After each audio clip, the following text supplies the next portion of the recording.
Alors, petite actu sur Automobile Propre, l'autonomie de 20 voitures électriques testées en Norvège. Intéressant ça. D'Oslo à Donbass, en amorçant ensuite une petite boucle pour le retour, l'itinéraire à suivre par les véhicules comptait 516 km qu'aucun n'a réussi à parcourir jusqu'au bout sur une seule charge. Si la Model S a avalé la plus longue distance, quelques surprises étonnantes ont été mises à jour à la suite de ce test sous conditions hivernales. Alors les conditions justement, température de 3 degrés avec de la pluie et du grésil en montant vers le nord, le thermomètre affichait -6 au plus bas. Voilà, là, ça c'est des conditions extrêmes pour les voitures électriques. Alors les 3 Tesla dans le top 4, c'est pas étonnant du coup.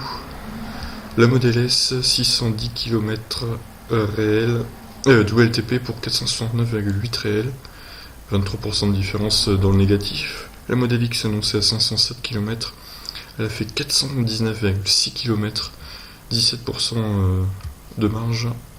La Model 3 par contre, elle a fait que 404 km. Ça fait quand même une différence de 28%. Je pense que dans le froid, la Model 3 elle a un peu de mal quand même. Le chauffage consomme et je pense que le chauffage pour réchauffer la batterie consomme également. Donc ça joue pas mal. Alors le Kona, il a créé la surprise à deux niveaux. Tout d'abord en occupant la troisième marche du podium en ayant avalé 404,5 km, soit 100 mètres de plus que la Model 3. Pour une autonomie de WLTP estimée à 449 km. Ensuite, parce que le SUV coréen a perdu un peu moins de 10% de rayon d'action par rapport aux données d'homologation, une valeur record. Système de chauffage particulièrement efficient, récupération des calories du moteur, circuit liquide de maintien de la batterie à une température optimale de fonctionnement affichent ici clairement leur utilité. En revanche, les Kia Niro et Isoul, qui s'appuient sur la même plateforme, s'en sortent curieusement beaucoup moins bien.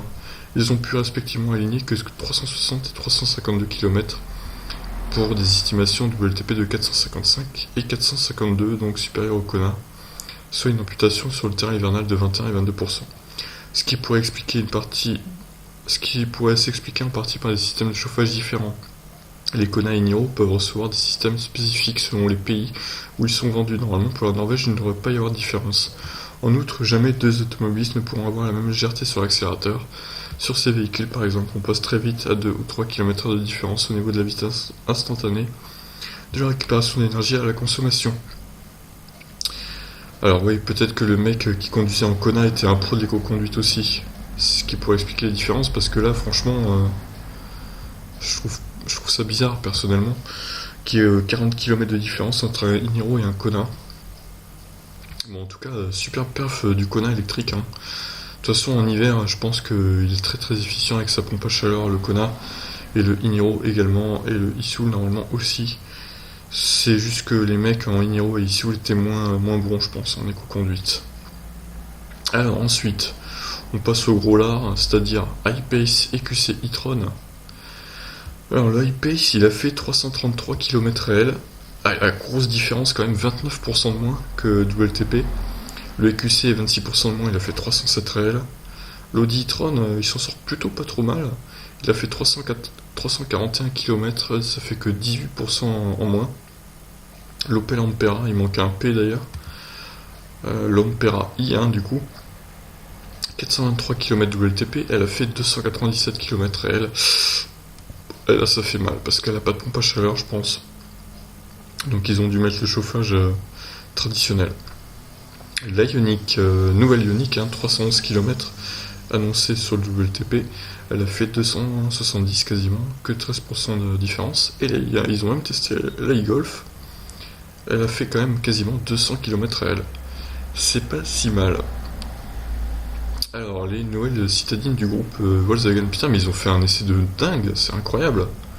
Accrédité d'une autonomie de WLTP respective de 251, 260 et 260 km, les Yup, Seat Mii et Citigo ont abandonné au bout de 226 km et 220 km. C'est quasi similaire de toute façon.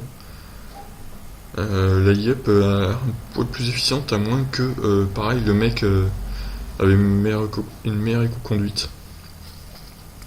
Elles ont quand même fait par un temps glacial 226 km. C'est quand même pas si mal. Oui, du coup, la ID3 n'a pas fait l'essai, évidemment. Elle n'est pas sortie, donc ça me paraissait compliqué.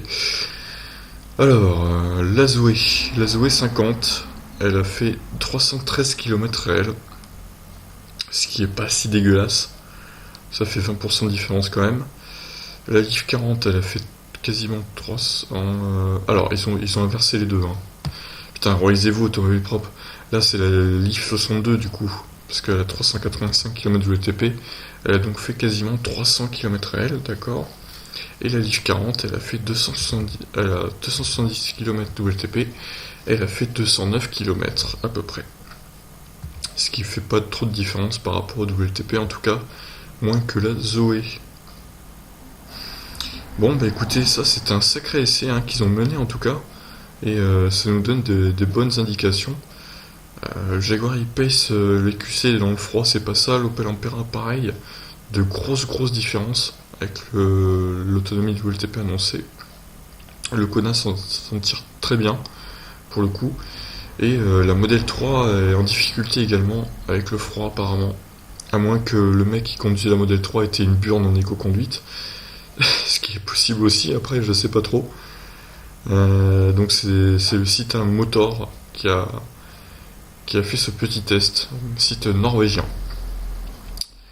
Du coup, alors niveau chauffage, oui, on n'a pas lu, mais batterie pleine mais froide après une nuit passée dans le garage à la suite de la recharge. Réglage du chauffage de l'habitacle à 21 degrés pendant tout le trajet. Siège chauffant réglé au niveau le plus bas. Et validation du kilométrage effectué après arrêt du véhicule sur panne d'énergie. Non, c'était vraiment un essai. Ils les ont toutes testées en même temps. Donc c'est ça qu'il faut faire, hein, clairement, quand on teste plusieurs voitures électriques. Et pas les tester une semaine après, quand il fait 10 degrés de plus, par exemple. On va dire que ça fausse tout, quoi. Mais là, clairement, c'est un super essai, quoi. Écoutez, voilà. Super essai, en tout cas, du site norvégien.